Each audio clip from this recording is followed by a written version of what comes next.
second place.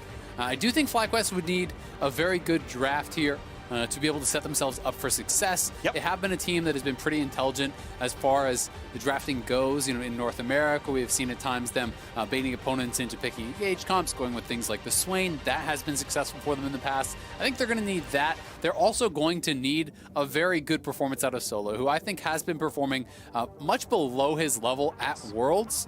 You know, I did not expect him to get abused in the way that he has been. He has been making some unforced errors, making some mistakes. I think that he is a strong, solid player. He is normally pretty good on the weak side, and I think that he's going to have to hold up better than he has been in the first 2 games, because Power of Evil put on a heroic performance yesterday to help them over UOL, but you can't expect, I think, the same level of dominance from Power of Evil over someone like Chovy, who is truly one of the greatest mid laners in the world. Yeah, he's absolutely outstanding. We've got a couple of record setters here at Worlds 2020 so far. Pioshik owns the second highest gold difference at 15. With the fact in the jungle is pretty impressive. He's highest of all junglers, but he's second overall of all players. I think Wonder is the leader here in that one, but obviously he's been quite strong in the jungle. PoE is number 2 in all players for damage share. Of course, that is no surprise when you watch that Flyquest Unicorns of Love game. Very clearly, he was the one doing all of the hard work into that game. And we got Solo, who holds the record for most deaths in a game and most deaths in a win at Worlds 2020. So got the W. Yeah. Still counts. Does still count. Let's go. As you mentioned, do want to see him step up. Now, a lot of teams were banning the Caitlyn away from Deft, and him and Carrier playing aggressively down to the bottom side is going to be exciting. Now, Wild Turtle and Ignar, not as much known for the laning phase. They're solid, they're okay, but the strength of Ignar on this composition is the fact that he will try to roam out of the lane. That's hard to do when you're under your turret against like a Caitlyn Karma or something. And I think that Turtle and Ignar have been quietly having quite a good performance, right? You know, they weren't dominant, but the MF was critical in yesterday's win. Turtle, I think, you know, they were actually trading quite well against Top in the early stages, almost got a 2v2 kill there. Of course, did not, and then got ran over by Top. But, you know, they have been solid. They're going to have a really good performance here. I do like the answer of the Kindred into the Graves. I think that, you know, this is one of those jungle matchups where whoever face checks the other one is going to lose, but Kindred can actually outscale and outrange the Graves, especially post 4 marks. You start to really get the advantage as you just have longer range than the Graves, and Graves can really struggle, I think, to fight in team fights against some of these longer range marksmen. Caitlyn, in addition to that Kindred, is going to make it tough for him to close the gap. When you start getting more items in, you take 1 or 2 autos before you close the range, and you're all of a sudden not able to fight anymore as Graves. Add Caitlyn with the Lux in there for the duo lane. That is an extremely dominant 2v2. And as you said, Ignar likes to go more for the engage supports, play for the 5v5. I think that you could get very heavily punished if you try to go to something like a Rakan against this lane, because if you lose the push against Caitlyn and Lux, they will set traps up on one side of your tower, they will drop the Lucent Singularity, that Lux E on the other side, and it becomes nearly impossible to farm. If you try to step in between one of those traps, all of a sudden, easy binding, easy Piltover Peacemaker, becomes so tough. So I would like them to prioritize their 2v2 a little bit, but the Ornn, I think, spells good things. It has been doing so well at Worlds, and picking it here allows them to actually ban out a couple potential difficult matchups for them if they want to try to protect Solo, but it's going to be some good scaling for them and a lane where Solo might take a little bit of a beating, but he's always going to be useful. So, fun note about Pioshik here on the Kindred. That is the origin of his actual screen name. In Korean, a mark, as it would be for Kindred, is Pioshik. I'm sure I mispronounced it, but that's where it comes from. It's his only second Kindred pick of Summer Split onwards, but it's cool that he gets his namesake here in this game. In the de facto battle for second place in this group, yes, they will rematch in week 2, where we all know how the LCS fares there, but regardless, that'll be the battle here, and this is going to be a fun one. So as you mentioned, though, yes, Ornn comes through. I see this draft, and I say, hey, there's no engage on this DRX side right now. Camille dropped away. Silas dropped away because he could steal Ornn ulti. I think it's actually a very clever ban with that said. But are there other engage champions that these guys could play? Of course they could, right? You can have some other diver and a Galio coming through, for example. Yeah, I mean, you could go Jax Galio, right? We're starting to see more Jax. You can do things like that. You can also even go like Shen and even play something along the lines of perhaps a set mid. We have seen that quite a bit actually come out, you know, from Chovy. He is very proficient on that champion. We can see things like even Shen LeBlanc. You know, there are a lot of options here. I'll be interested to see where they do go. It looks like it is going to be Ignar playing the roaming support, going for this Pantheon. I do worry for their 2v2. I think this is somewhat difficult if you lose the push. And I think Pantheon is going to have trouble actually, maintaining that. I think you probably lose the push almost no matter what, unless you're willing to play Karma or something in the matchup. But all of the CC is so telegraphed that you can step on a trap on purpose and put up the shield, and the duration's going to be about as long as you're rooted for, and he can basically withstand the entire combo and play hyper aggressively. I also agree. I love Maokai. I think there's a wealth of top lane tanks that just people don't play, but they're outstanding. Maokai definitely in the list right there. I think he's absurdly strong. Should have no problem farming against the Ornn. And now I want to see how good Doran's TP flanks are. And this is one of those things, these are some of the champions that I've been talking a lot about, on Twitter. The Maokai, the Sion, even Poppy, I think, has a lot of room to come into the meta. Champions that are being kind of overlooked. People are looking at Ornn and Shen, and sometimes Malphite, and kind of just forgetting about the rest of the tanks. Yes, Ornn does have an advantageous matchup into Maokai, especially in the early game. You are going to have very good trading into the Maokai, utilizing the Bellows Breath, being able to get those brittle procs on Maokai. But that being said, if you get past those very early stages, all of a sudden Maokai doesn't care about the damage anymore. You have the sap magic to be able to heal through that and trade. You can farm it out. You have point and click CC that is going to help to set up for the engage very, very effectively. You can utilize the ultimate both as an engage tool, but also honestly as a zoning tool. You drop the ultimate as you're moving forward to siege on a tower, and it makes it really tough for a team to then stay on that tower to try to defend. Caitlyn Lux move forward, chip it down. So a lot of ways to play that out. On the other side, Power Vivo playing one of his signature picks. He's on the Orianna. Very well known for all of his kind of atypical builds that he would go on it, but he's on the comfort, scaling mage. You have Ornn for the top side, allow Solo to kind of sit back. And I think a lot of this game is going to depend on both how Power of Evil hold up in the middle lane, but also most importantly, the bottom lane I really do think is going to be where we see a lot of contention. Yeah, I definitely agree. I want to put all my eyes down on the DRX bot lane, see how well Deft and Keria can do. This is maybe the single strongest duo you can pick in League of Legends right now. I think it's very hard to find a 2-on-2 that will beat this heads up. Yeah, you might win in other places. Obviously, the utility is far higher when you have Pantheon semi-global engages and Ashes across the map. Yes, indeed, but the 2-on-2 lane should always go the way of Caitlyn Lux unless you get heavily outplayed or there's a big jungle difference. Santorin, I think, is the best jungler the LCS is sending to Worlds. He is absolutely outstanding, and if he can have one of those strong games that he had domestically, then that is a possibility. And so we'll see what comes through in this one as we are onto Summoner's Rift as we open up Game 3 of the day. DRX and Flyquest are fighting for second place in the group right now. 30 seconds until minions spawn. So, as always with Kindred, you're going to have to track the marks. It honestly can make a pretty big difference if you get lucky and have the mark spawn on the scuttle that you kind of have control of or not. One thing that you will see some experienced Kindred players do is if the mark spawns on the other side of the map, they actually just try to delay taking the scuttle and try to force that to actually spawn on their scuttle then later on and delay that. But you have to make sure that then you are controlling that quadrant of the map and that you can't get double scuttled by the graves. So there is some risk associated with it. And it also is slowing down the gold and experience that you would expect to be kind of injected in there. All right, now, no chaotic invades. We have seen so many of these games opened up with a lot happening in the first minute and a half of the game. This one is going to be one of the most docile. There is at most a deep ward coming down from Solo's Ornn saying, all right, I'm going to see if I can figure out where Kindred's starting. All right, blue buff has not been touched at 131. I think we're good. They both eventually trinket at the exact same time. That will almost assuredly track any invade shenanigans, whether Santorin does that or Pyosik, but it's going to be a pretty heavy clear. You can see Pyosik kiting down to the bottom side means he wants to do red into Krugs. Santorin wants to do red-blue into bot side and control that side of the map. It'll be interesting to see where he goes. He actually looks like he's going towards a blue invade. So he's actually trying to go red-blue here. But Santorin is heading right there as well. And then it really comes down to like who's going to get the first hit. Santorin has phase rush, so he could actually go in here and try to look for the chase. Now he's outside the W range. So Pyosik only has autos now, still cutting around. The question is who can move around. Lux and Pantheon both heading over. If Caitlyn with Deft does have the push, Smite available for both, and they're not willing to give this one away. Sweeper will kill the ward, so it allows Santorin to maybe kite this into the brush. Ignar still sticking around. Chovy gets first move as well, and he's got to have Sleepy Trouble Bubble. This is so dangerous. The mid Mia has to be called. Binding dodged away from. Well played on the invade. Keria shows up. Def shows up. Chovy shows up. 4v2 is just not fair. Yeah, and they're going to be able to take away the Gromp. They're even leashing the Gromp here for Pyosik, so a lot of emphasis to putting this Kindred ahead, because as I said, the Kindred does outscale the Graves. When you get that range, it becomes very advantageous. So if you can actually get ahead of the Graves early, it becomes incredibly difficult for the Graves to really have much effect on this game.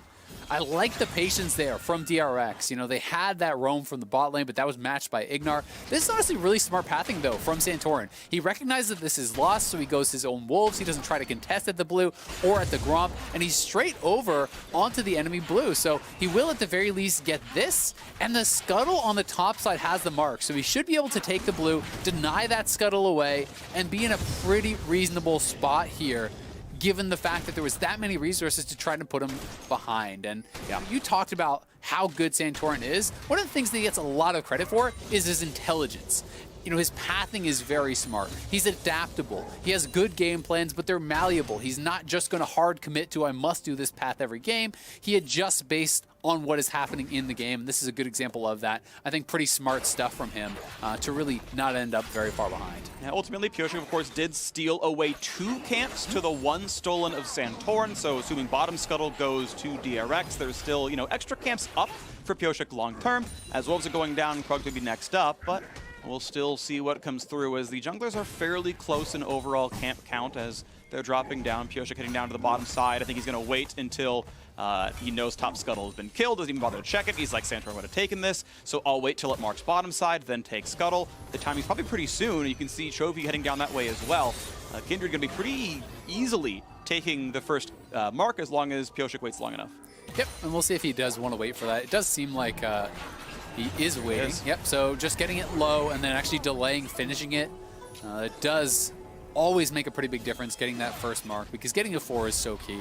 I mean, every mark is helpful because you're just getting additional damage on your spells every time, but the first 4 is the biggest one. That's where you get that really big range increase. Every 3 thereafter is nice, and they're going in. They find the stun, they find some damage on a Keria there. The charge comes forward, and he's already burned the flash. There is no way out! Jungle ganks are how you make this matchup work, and first blood comes through. Now, how long to the next stun? That's a big trap. That's decent damage to Santorin. But Flyquest needed a lifeline out of the bot lane, and they found it here. Yeah, very well done. That is one way you can punish this type of lane, because the way they get the advantages is with the push. If you don't have your opponent under the tower as Caitlyn Lux, it's a lot harder to get a lot of damage down. That being said, I actually like that DRX had the recognition that, all right, Keria is dead, now let's minimize loss. No heal used, no exhaust used. They try to hold on as much as they can on the other side. We saw Flash from Santorin, Ignite from Ignar, Cleanse is out from Turtle. So they did get those extra resources. Of course, it's still a great play from Flyquest, but this is pretty smart stuff and pretty patient stuff from DRX to not overcommit to what was already a losing play. And speaking of smart stuff, Turtle going for a boots rush here instead I like this from Ignar. More, Pyosik. Look at the invade. This is a 3-on-3. Keria is behind the wall. They don't know yet that he's here now. Look at that. That's so good. Spots out that Ignar might be in the brush. Says, you know, my spidey sense is tingling. And for a 17-year-old in his first year competitive play, that's an important one. Beautiful stuff out of him. And Flyquest don't get to punish the invade, but the junglers are equal on camps. Obviously, Santorin's gotten that 1 gank off. Pyosik's gotten the 1 mark, which is obviously very, very useful. Top lane, by the way, Solo having just a fine time there, right? You got the blind pick Ornn, answered with a Maokai because DRX needs engage somewhere. And so far, tank v tank, no problem for Fly's top lane. Yeah, not at all. I mean, I think that he is in a good matchup, and he's going to be comfortable there. And honestly, going forward, you should never get like solo killed or really have an enormous CS difference in these types of matchups unless there is tremendous jungle interference. It should just be a farm it out style, and I think that Solo will be very happy with that. Maokai, though, does scale effectively. But there is quite a bit of damage, and we'll see if they do pick up any sort of healing debuff, because a lot of the tankiness from Maokai, you have to remember, actually comes from his passive, the Sap Magic, where you are getting back health, you know, based on the spells you have used and the spells you have been hit by. It recharges that passive, and especially if you get into a Spirit Visage, you can get some ridiculous healing from that. So we will see where and when they pick up any sort of things like an Executioners or something to help mitigate that. Pyosik number 2 as second Scuttle gets the mark, and that's going to be claimed. So halfway there to the first big range upgrade. Easy kill on this control ward here as well. And temporarily a 3-camp lead for the DRX jungler. A little poke back and forth, but now Berserker's Greaves. Turtle feels pretty safe. BF Sword, though, for Deft is a, yeah, we automatically win the 2-1-2. Like, you've got attack speed and you can dodge the skill shots, but Deft's Qs are great. They're going to get really good wave clear. He's level 6. I love this. Instantly cast the ultimate. Just get the poke damage down. Ignar was too far to block. Obviously, if you could, you just, like, walk up, press E on Pantheon. It wouldn't be a problem, but easy poke there, and the lifesteal is only mediocre from this Ashe. Looking like they're trying to set up a potential dragon play here. Deep vision from Power of Evil. Would like to see him just grab that blast cone too to deny any chance of a steal, but it looks like it should be Flyquest. They had the push, well done there. But you are seeing advantages being created in the lanes by the DRX members. You know, Chovy's such a good mid laner here, up about 20 CS with some to collect there for Power of Evil. This is going to be close. He might get the solo kill. 1v1 top side. Solo did not get the rest of the W. Doran's flash was crucial. If that flash was a quarter second later, a flash photo would have guaranteed the kill. So gets away, but that is still a 5-minute cooldown down for Doran. Solo having a small lead up at the top side. Great job by him getting that flash out, the trade of ultimates. As you say, if that brittle application was there, flash auto means Doran is dead every time. Great stuff from Solo, getting an advantage up there on his own. And yeah, the CS advantages are keeping this game in DRX's favor, despite the fact that Flyquest got that kill. Jungle CS advantage, Caitlyn is winning in farm, Zoe is winning in farm, and that is where you're seeing some of the player skill really shine through. You know, Chovy, Deft, and Keria, these guys are monster laners, and it is very, very tough to keep up, but as long as Flyquest can stabilize those CS deficits and farm alongside their opponents from here on, it's not going to be the end of the world. Pyosik still waiting for his first PvP kill as he's still had that mark on Santorin waiting for it, looking to go for the top side chicken camp now as well. Smite fight might be a thing. Nice redemption is going to make it a little bit easier for him as they once again try to get the rest of this chunk down. Smite comes through, well done. Number 3 to Pyosik as he grabs that one away. Good invade, good support by Chovy. Even Doran walked down. This is honestly huge, and Pyosik, you know, it's good play. Also a little bit of luck to have that scuttle spawn, that second scuttle, you know, with that mark on his side. He was right in that area. Did have priority, so good job by him. Chovy working really well, utilizing that redemption that he grabbed to secure the third mark. And having 3 marks pre-10 minutes without a kill is honestly very rare in competitive play, so I think Pyosik is going to be feeling incredibly good about his position in this game. If you can get to 4 marks generally before the major team fights start, you are feeling so comfortable as the Kindred, because it makes you so much safer. You can get damage out consistently without necessarily exposing yourself to the CC that could prevent you from actually, you know, getting your ultimate off. Look at that. Oh, beautiful. He knows it's 1 minute away, takes out the timer. Thanks for the root, and that's 4. That's 4 ridiculous already. Beautiful. And a lot of this also, to his credit, you can game it where, you know, the marks will spawn in certain places, right? Based on how many marks you have. So if you eliminate the camps that it could spawn on and only leave 1 up, you know the mark will have to spawn there. Yep. And that may be exactly what Pyosik is doing, and if that's the case, that's incredibly impressive play from him. To grab 4 this early really is impressive stuff, and it's going to mean he's going to be a menace come teamfight time. And got the bonus range, a bunch of attack speed when you press Q. It's all looking good. And now, as the control ward is put down, the ward's timed out, Pyosik wants to go for a nice, convenient little play. Jumps over top side. That's not where you wanted to be. Now, can the rest of it work well? When can he get over the wall? Blast plants away, flashes out. And the snipe's not going to be enough, nor will the rest of the damage out of Graves. I don't know how he lived with that one, but Flyquest kited away and Pyosik just jumped over to safety. Yeah, right beside that wall, he does have the Q and the flash, and they needed to deny that blast cone, but I think both Flyquest members shouldn't have gone the same way on the blast cone, right? You should have tried to stay spread out, so one knocks that blast cone out, another is there to follow. They're trying to secure this. Looks like they will be able to do so. Santorin going to grab this, but now the quick draw is on cooldown, so we'll see if DRX want to move in and try to force a flash. You can bait for Ignar. They're depending on who shows up, yeah. If Keria wasn't there, you had the chance at saying, you know what, let's go for the 2v1. Like, we know the ult stamina of the flash is down, just jump over the wall, let's get him. Flash W, let's see what you got. I guess no flash, but maybe ult W. Regardless, yes, flash to safety is the trade. I think that's worth. Now we got another trade up the top side. Looking for the stun. We've got everyone else coming around. Now the first ult is not going to land, but his ult's going to buy a lot of space. The flash follow. They need this kill into Doran. They trade blows back and forth. And Solo with some help from his teammates finds himself on the board. 1-0-0. 7 CS lead. PvE objectives in the favor, but DRX, you can see, still 800 gold ahead from being better laners. 3, now 4 turret plates in the bottom side. Yeah, and they're actually trying to take not only this turret, but they're invading for that mark on the Wolves, probably. We did see a ward get placed down on that. There is the replay. We see Pyosik escaping. The turret taken here. You have the winning 2v2, and Ignar is roaming. Turtle left in the 1v2 with Pyosik wrapping behind him. There's no way he can actually stay, so that is the correct play from him to give that up. But it does mean that, honestly, DRX get way more out of that kill, unfortunately for Flyquest, than Flyquest do. Because great, you killed off the Maokai, but that gold went in the pockets of Ornn, and you lost the tower, giving Caitlyn an immense lead, right? This is now a huge CS deficit on that bottom side, plus all the plates and turret gold going to Deft and really setting him up for success. You've got about 40 seconds to summon Herald somewhere useful because you really want to cash in on the plates itself. None of the turrets are low enough to die during Herald's lifetime, so get some plates, get 300 gold back, bring back 10% of that gold deficit right now, and they got to do it soon. Yeah, I think they're going to do that immediately. They're just pushing it up. He's running straight down there. They're just trying to get the gold here, and if the plates expire, maybe you can finish that off afterwards, as there will be that less bit of armor. Plus, they're trying to use this also as pressure to help them take the dragon potentially. But it does look like Graves is just going to head back towards his jungle, continue farming. Not feeling comfortable to do that just yet, with Ignar heading back to base, and Power of Evil was still walking back out on the map, so they want to get their lanes pushing in the right direction.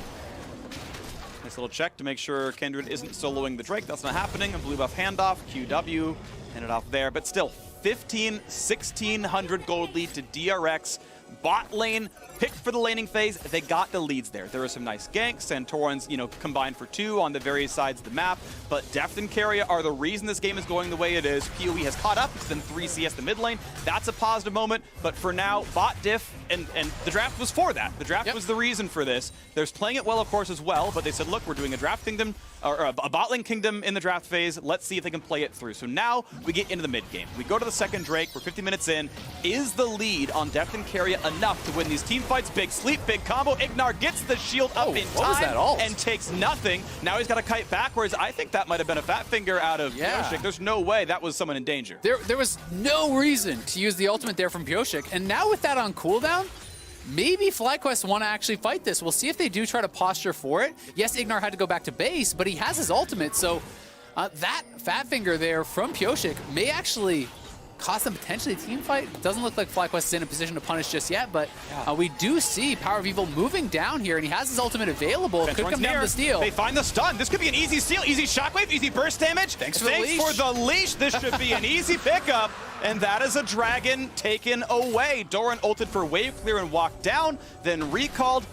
That was greedy by DRX. They were never going to have Doran there. They'd already burned the ult out of Pyosik. His flash was on cooldown. And the re-engage came just in time for Flyquest. And Pyosik has been a player to receive criticism. He is kind of pointed to by many as the weak link of this team, a guy who has been criticized for sometimes decision-making, sometimes mechanical errors. This just seemed like a straight-up accidental button press, and it does cost you a lot there. As he gives over the kill, they lose the dragon. Flyquest, I think, are going to be very happy, all things considered, about their position in this game. Yes, you're down a little bit of gold, but you have level 11 on both your solo laners. Solo is doing very well. Power of Evil has closed the CS gap to a point where it really doesn't matter anymore. He already is stacking up that tier. He's building towards a death cap. If you get towards that 2-item Orianna, have the early death cap, get those Ornn upgrades coming in here in a couple levels, Flyquest are kind of going to be in their comfort zone. So a lot of the pressure is now on Deft, who was drafted for having this successful game, has a big gold lead over the Ashe, and we'll see what he can get done with it. Right now looking to get a deep ward and fight for the next Herald coming up fairly soon. You can see that there's marks over towards the rev up. That one taken away though in time. Centaur not going to give that one over. I believe we are still at 4 marks for waiting for Ignar. And they're waiting for Ignar. Ignar spots the ward, puts on the shield as the root comes through, and you're not going to take much of a combo there in that case. Snipe comes through. That's a nice ult there into Turtle. Puts him at about 60%. They fight back for the ward. Centauran goes over the river. Otherwise, it is still top lane under siege, but Turtle, with Ruin King done, pretty easily able to take some poke and just heal it all back up and really not have to take any danger here. Yep, he's sitting pretty comfortably. DRX, nice attempt at a pick there, but as you say, that interaction with the Pantheon shield, just being able to pop that when he does get rooted up, when he does get trapped, is being very, very effective. Power of Evil is closing this CS gap more and more. Was down a couple waves fairly early from Chovy, thanks to Chovy's really good laning, but Power of Evil has been really in his comfort zone over these last 10 minutes or so, just kind of farming it up, well over 10 CS per minute here on the Orianna. This guy had a monster game yesterday and is in a decent position to try to have a repeat of that today. You can look for combos such as the Pantheon ultimate, you stun somebody up, you follow that up with the Shockwave, you have good engage, obviously from the Ornn. Kindred will be problematic, Caitlyn will be problematic, but Flyquest are in there with a fighting chance. And I don't think this game is going the way anyone expected. If you watched the first 3 days of the World Championship and how narrowly Flyquest took down Unicorns of Love, you're like, all right, pack it in. All the LCS teams are garbage, they're trash, see you next year. But up against LCK #2, I mean, this very rarely happens that LCS even competes with the top Korean teams. And so far, so good. Flyquest, yes, they are down in gold, but I would take the team up to Drakes in a 6,600 gold deficit. Maybe 1,000 gold deficit's a bit closer, but so far so good as Flyquest look to find their way into the mid game. Ignar taking half his health off down. Good play by Chovy. We haven't got to see him play around the mid game, but we know he can do a lot here in this. And you can see the Bramble Vest already picked up there from Solo. He is trying to look to roam up. We'll see if they want to try to contest this. Power of Evil got the push mid lane, so he is now moving up towards this Rift Herald, and they will have the potential to try to contest. The question is just, do they want to really commit to it? Because honestly, the second Rift Herald isn't worth that much. If you're not in a good spot to contest, you shouldn't bother. Unless you get a Miracle Steal, Q, good smite. That's going to go for Pioshik, and Santorin could ult away, but suddenly Ignar wants in by himself. Blast Plant pops in time. No easy re-engage, flash to safety, but an easy chase down for Pioshik. Stun's still going to drop. How about the re-engage on Adoran? Shockwave, autos, that's one kill for one, but now Turtle has to cleanse, has to flash, kiting away, finds the slow, the chase in for Pioshik, the flash in for death, and he finds the headshot kill. Looking for a sleep now as well, and DRX have turned the corner. 3 for 1 instantly in the team fight. What a throw from Ignar. Honestly, Flyquest, I liked the attempt at the smite steal, but what was that engage? It's just a one-man mission there from Ignar. The rest of the team tries to stay around and bail him out, and they're probably going to lose. Well, they lost 3 members. They almost lost 4 there, and that went from a very close game where Flyquest is pretty comfortable with their spot to almost throwing away the entire game for a terrible engage there from Ignar, and that is going to be one he really wants back. So now we ask if the resets come through in time, because Dragon 3 is on the map, Infernal Drake is here, Solo has teleport, not ulti, as Depth recalls as Drake spawns. Yeah, I mean, the smite steal is good. You notice how Santorin was just going to walk up, try to steal it, and then quick draw out if he didn't actually find an opportunity to get it. Ignar, though, goes so deep, the team tries to back him off. Yes, they do finish off Doran, but you committed your Shockwave, you committed the Ashe ultimate, every ultimate on cooldown to take down the tank. So the carries of DRX are going to fly forward. They continue to chase. Anytime you try to run from a Zoe with your summoners, Zoe grabs those summoners, follows you, and it's going to be able to clean up those kills. And all of a sudden, you're closing in on that 4,000 gold lead here. No, is he dead? He's got the shield. I think that was maybe even Seraph that he popped the extra shield just to make sure it was all okay. Now, it was Flyquest who grabbed Drake #3. Now, a 4,000 gold difference is better than 3 Drakes, but a soul nearly makes up that gold difference. So if this happens in the next few minutes, it gets a bit closer. Though. Yes, it is. It's mid lane tier 2 dropping, the gold lead growing farther and farther. 4,500 gold lead now, and mid inhibitor is going to lose most of its turret's health as well as they get another charge down there, and DRX looking to just completely strangle this map in the mid game. Yeah, this is getting tough. I mean, Flyquest will get their shot for the Infernal Soul, but now, after that Rift Herald fight, so silly to risk the game on that, and they fall so far behind off of it. They lose the kills, they are losing towers. DRX are going to be in a spot where they are ready for this fight. They're going to be incredibly strong. You see, the IE is already completed. I wouldn't be shocked if Death has 3 items by the time that next fight does happen. Stormrazor completed, very high DPS build here from Pioshik. People have been very critical of the Black Cleaver style builds. Stormrazor plus a Zeal item, this is one of my favorite builds on the Kindred. That plus a lot of marks, you become a true marksman threat. You really do scale very effectively into the mid and late game stages. So Flyquest, you have got to pretty much nail the engage, get a very valuable shockwave, or they're going to have almost no chance, I feel like, in this next team fight. And it's going to be hard to find a good shockwave because Keria rushed first item that kills Crucible. If you find an Ash Arrow or a Pantheon Stun, you cleanse it off and you kite them away from the shockwave if you can be fast enough. Yep. Kindred ult, obviously a very big deal as well. Now it is a squishier Kindred, so if you happen to one-shot Kindred, you know, maybe you want the 400 health from Black Cleaver suddenly. That said, yeah, I expect it to go pretty well on the DRX side. They've got tools for every occasion. It's just down to execution. So can they close this one out? We are 3 minutes until the Dragon Soul fight. We know Baron is on the map, so that's always an easy flex angle there as well. DRX with leads in most lanes are going to see which ones they can push in and where they can keep map control. Deft is honestly in such a strong position right now. Looks like he's going for that 3rd item, Stormrazor. So may not have that completed, but he is going to be incredibly strong when he does get it completed. A much higher DPS build than going the double Zeal. I know you are a big fan of just going for the double BF items straight up at the start. It is going to make his overall DPS a lot higher against solo. Obviously, he's going to take more than a couple auto attacks to knock down the Ornn, so we'll be in a good position to do it. Thankfully for Flyquest, though, solo closing in on more of those Ornn upgrades. He has the first for himself. Hasn't completed that Sunfire yet, but Deathcap is ready and waiting to be upgraded, as is the Blade of the Rune King there. So they have those available to try to erase some of the gold lead if he can get enough experience and get those upgrades through. 4,500, almost 5,000 the gold difference. Mid lane pushing it again, a wall of traps, and DRX, as they get rid of the wards, like I said, they can start to play for the Baron setup here. It's darkness, and yes, you have Hawkshot, but it's not CDR Ashe. That's going to be a pretty slow one. Kindred just hit 7 marks now. That's obviously great. Insane. Got a couple in the PvP combat, and that means, yeah, Pioshik has the same range as Wild Turtle and is also on 2 completed items, so very much a carry threat. He really is. He's going to be very, very difficult to get onto it.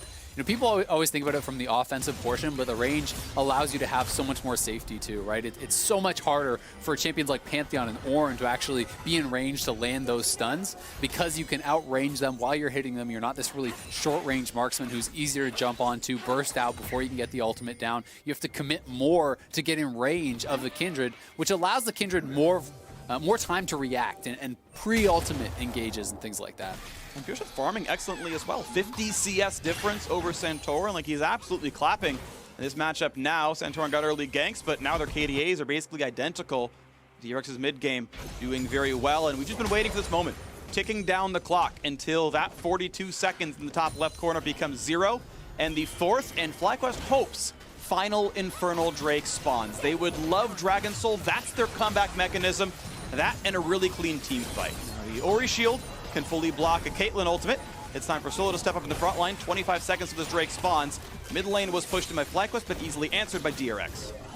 Power of Evil does have his death cap, and it has been upgraded, right? So they have a lot of AP on this champion. If he can land that key shockwave, there is a way Flyquest win this fight, but it's tough. You have one side completely walled off by the traps. You can see Pantheon is looking for an angle to ultimate. They are going to fight this, and I think we're going to go right now. Here comes the play. The 5-on-5s maybe decide the game. Can they find the back line? So far, so good. Maokai roots up 3. Ignar's got to run away. He can't find anything. A nice flash away keeps Solo away. Now Chovy's going to find damage to the side lane. Going to find himself the first sleeve. The shockwave will not find the kill. Pioshik read it, and he got the Lamb's Respite. And now it's time to kill the rest of Flyquest, and they take the dirt nap. It's the Earth Drake season now for Flyquest. No longer are they flying, no longer are they soaring, they are in the ground, and it's DRX's time to take over the map. DRX's team fighting way too good, limiting the options there from Flyquest, limiting the ways that they could approach. We saw Chovy landing so much poke over onto Power of Evil, the whole team kiting back, absorbing the engage, and then fighting forward, utilizing that huge gold lead they had to get a 5-for-0 ace, the Dragon, and the Baron all at once.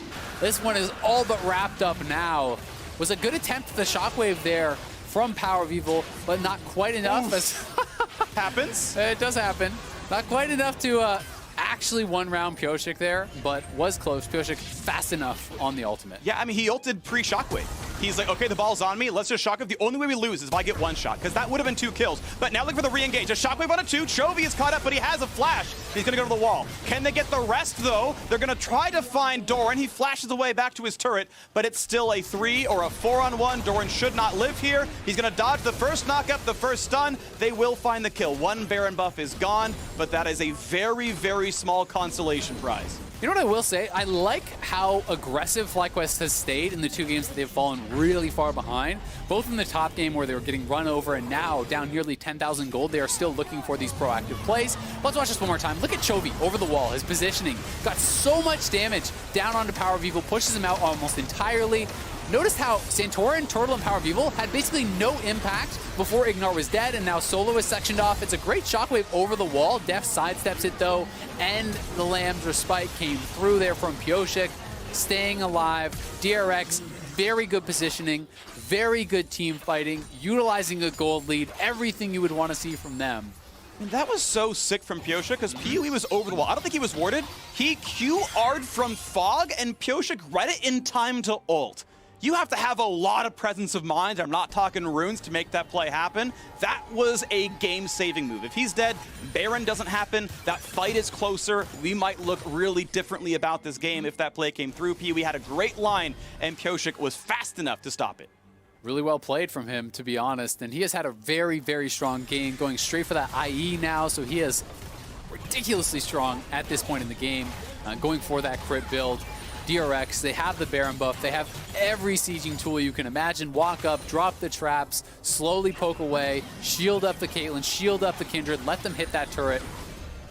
Flyquest are just going to try their very best to hold on, to wave clear, to hope you find a miracle engage, because that's really the only chance you have to get back in this game. If DRX play it safe, play it slowly, you can just slowly knock down these turrets. Def has flash, Keria has flash, Pyosik has that as well as the ulti. It's going to be hard to find backline access.